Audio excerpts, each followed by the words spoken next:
All right, welcome to Post by Post, the podcast where fence and deck builders share the real stories, the real struggles, and the real lessons behind the fences that they build and the businesses that they grow. On our call today, we've got Logan. Logan's run Fence Haven out of Knoxville. He started his company with his dad and his best friend and have been absolutely on a skyrocket ever since then. He's here to share his wisdom.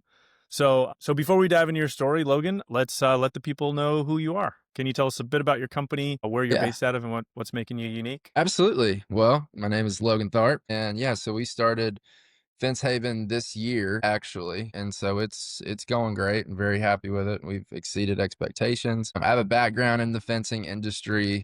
I worked for a great company for about 6 years, and we just wanted to set off and do our own thing. And fencing is just kind of what I knew, and it's been going great. And I think the cool thing is that I got to start it with a team, and I definitely feel and respect anyone who does it where, they day one, it was just them and they had to build it just themselves. But I got to do it, like you said, with my best friend and my dad, and we had a great working relationship already. So that was kind of like a cheat code. But yeah, and so we're, I think, going on like 8 months in right now. Just haven't looked back. Just been doing very, very well to our standards, and we're super happy with it.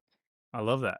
I love that. Can you walk me through? I mean, it's always a big decision to go out on your own. What Yeah. decision, like big or small, ended up being like truly pivotal to swap you over from the W-2 to running your own business? I think it's because I was blessed enough to do well there, and my dad was as well, and it just got to the point, to me, I was just ready to kind of live a different life than just kind of the job thing. And I really did enjoy fence, and I kind of had I wouldn't say a better vision, it was just different, to where I wanted to do things a little bit different, kind of have my own ecosystem, kind of have our own look and vibe. And it just to that point. And I think anyone that does their own thing can reason with that. And so, who I was with was great, and we, just kind of parted ways. And once we got into it, it was scary those first couple weeks, and you're just figuring stuff out.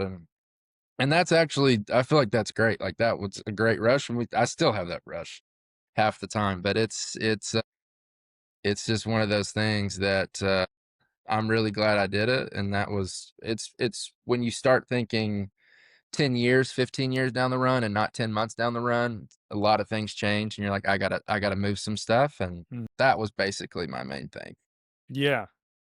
And one of the really cool things to see is that, I mean, you guys have been able to grow so fast where there's so many fence company owners who they try to go and they're just relying on, smiles and handshakes in order to make Mhm. make things happen. So I'm curious, like from your perspective, what are some of the habits or mindsets that you feel have made you like more unique in terms of your fast growth as opposed to some other people who are or other companies that are maybe a little bit more stuck at the same size or stuck in the same. I think in my experience and just kind of like following different pages, we're kind of seeing other people's journeys. Yeah. I think you have to clearly define what is your goal. Like, what do you want to do? Like, do you want to be, because some people I know, I even have a couple friends that do fencing companies, and some of them just do really great. Like, there's a slot if you're willing to be very active in your business and maybe even help with some of the installs and things like that. Like, you can do amazing, Yeah. with a 2, 3, 4 person team. That just wasn't my goal. Like, I set out for a different vision, and so I started with a team, and so that's kind of been, like I said, a cheat code there. But I guess it's just one of those, it just helps having that, just being in line and kind of following by that, because there's certain milestones that we hit. I'm happy that we hit them, but I already knew that we would.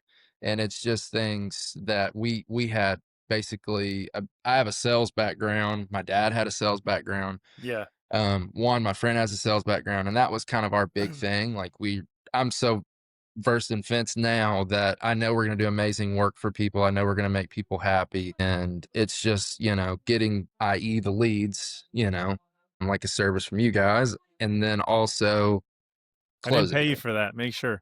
We didn't Yeah. pay you for that. And selling them. And that's the biggest thing, is like actually being able to close.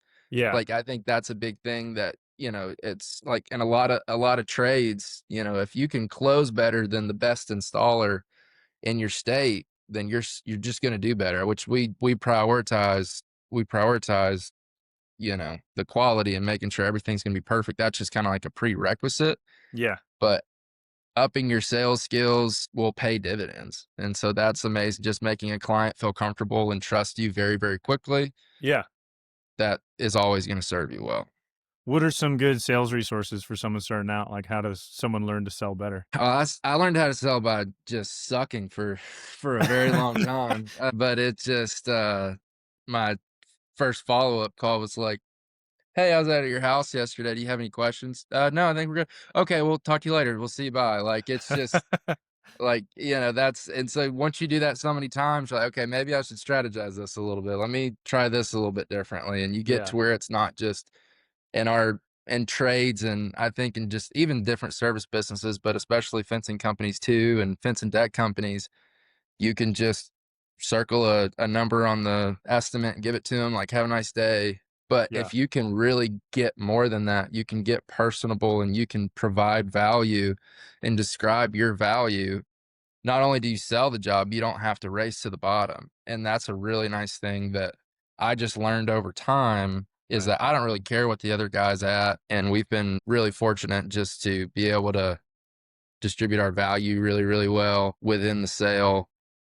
And so, I mean, that just goes a long way. But I guess as like any tips or anything like that, it's just try as far as immediate, like, you just can't be the guy that just circles the number and gives it to him. You got Yeah. to find a way to get personable. And I've read many books, listened to many books about it. There's a lot of just straight baseline ways, and it's just the time and What's your favorite investing. sales book that you feel like has the biggest impact? Oh, man,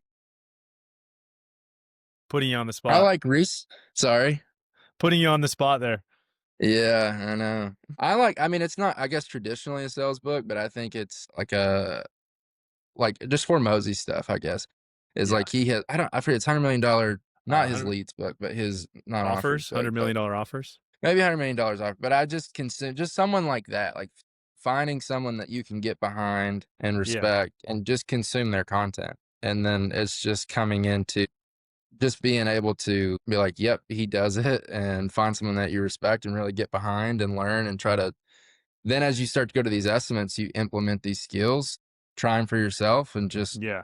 kind of figure out your own way to spit it. Like, I can't do it like Hormozy, I do it my own way, but and just get into books and just the time in it. Cause I think every minute that you invest in learning skills like sales and marketing, like, Yeah. you just get a huge return. And Totally. that's all I would say for any industry really, but it's just you can never go wrong there. That's great. One thing that you said earlier was about when you talked about that, we talked about how much everything's been growing. You've been growing so fast. And of course, the sales background between you, your dad, and your best friend. So obviously, huge takeaways on that. But one thing you said that I think we sort of glossed over is you said, I had sales goals. I already knew we were going to hit them. Like Mhm. it was sort of like it was a pre-confirmation of what was already, knew it was going to happen. And I Yeah. think there's a lot to say there in terms of not just your confidence and competence, but also your ability to envision, hey, this is going to happen and we're working backwards. These are the steps. And if I follow these steps, this is going to happen. I think, Mhm. that is a underrated skill that a lot of people talk about. Business owners, celebrities, actors, singers, a lot of successful people talk about the power of envisioning and seeing that future happen before it happens and pushing it into existence. Do you and your team have a way to get on the same page related to that vision? Like, what are you Mhm. doing to make sure how do you make sure you're aligned towards that goal? Cool thing that we did, actually, to my right, we have a goals board. And so, like, when we started this the first week, we wrote goals down, like very specific goals, because I Yeah. just believe in that. And that's just very specific goals, even in personal life and business. I think you should. And we wrote those down and agreed on them. And I would say something that's just wild. And we're like, all right, let's think of something that really, really challenges us, but and then we can change it if we need to, and change different things like that. And we ended up having to change that like 3 months in, because we are just like, well, if we go on this trend and this trend and this trend, but you know, I'm out there selling, dad's selling, and Juan's selling, and we're marketing, we're doing our thing. And um making videos and putting our face out there, and then we just start rocking and rolling, and we had to erase that immediate goal and add to it by 1,000,000. And so that's something that was really gratifying to do very That's quickly. cool. But I think that's just it's something that I already know like kind of what the 5-year goal is. And so when these little milestones that we have, it's great to hit them, but you have to have a true north. And even back to just like if it's someone wanting to get in the business, or someone that's wondering, do I want to get big or do I want to get small, or where do I say that? You just have to think of what is good for you. Like I didn't prefer to just have like a small fencing business that I kind of utilize as a job. Like I wanted to build a business, like something that actually works as a business. I can do other ones if I would like, or other fencing businesses, or expand markets and things like that. Like that was my vision. And so there's certain things that you have to do with a vision like that. And so, but I think that's been amazing for us, and we all locked in on that very early Yeah. and got to work.